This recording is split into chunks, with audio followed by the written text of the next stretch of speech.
It's the most wonderful time of the year, with the kids jingle belling and everyone telling you be of good cheer. It's the most wonderful time of the year. The Small One. So The Small One was originally released in theaters in 1978 as a sort of a small cartoon that plays before the main movie. The main movie, of course, was Pinocchio when it was re-released. For those of you who haven't read the story, the basic plot is this. I won't spoil the ending, though. The story follows a little boy, who we never actually learned the name, ironically, who is basically told that his favorite donkey, called Small One, has to be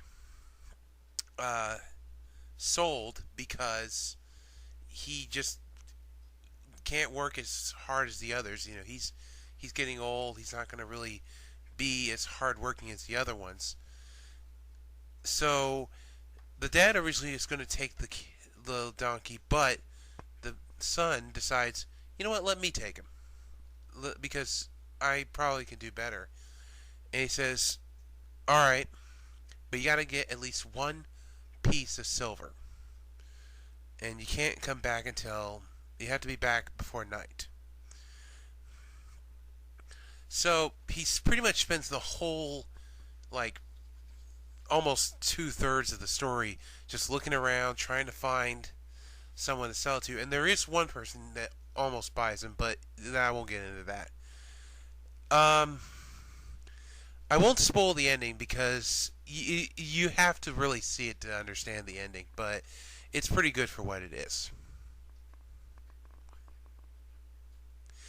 I love this special. Okay, granted it was on TV it was on theatrical when it came out, but still, I love this little half-hour special. I'm going to call it special because 9 out of 10 is going to be on. Why do I like the special? Well, first of all, let's look at the producer and director of this thing, Don Bluth. You don't know who Don Bluth is? Let's take a look at some of his other work that a lot of people know. The Land Before Time, An American Tail, The Secret of Nim, All Dogs Go to Heaven. Yes, it's that Don Bluth. See, Don Bluth actually started off working at Disney for a short time. And by a short time, I mean from the 60s to the 80s. Now, I won't go into too much detail about why he left, but there was a bunch of people who left anyway. So, just before he left, however, he did do this one special to be as a short for a movie, but it was still a pretty good movie. As for its origins, it's actually, according to some information I've gathered, it started off literally as a children's book, but then it became a radio story, and then it was going to be turned into a special, but then Disney kind of was like, all right, let's take a shot at this. When we got some new guys, let's give it to this guy Don Bluth.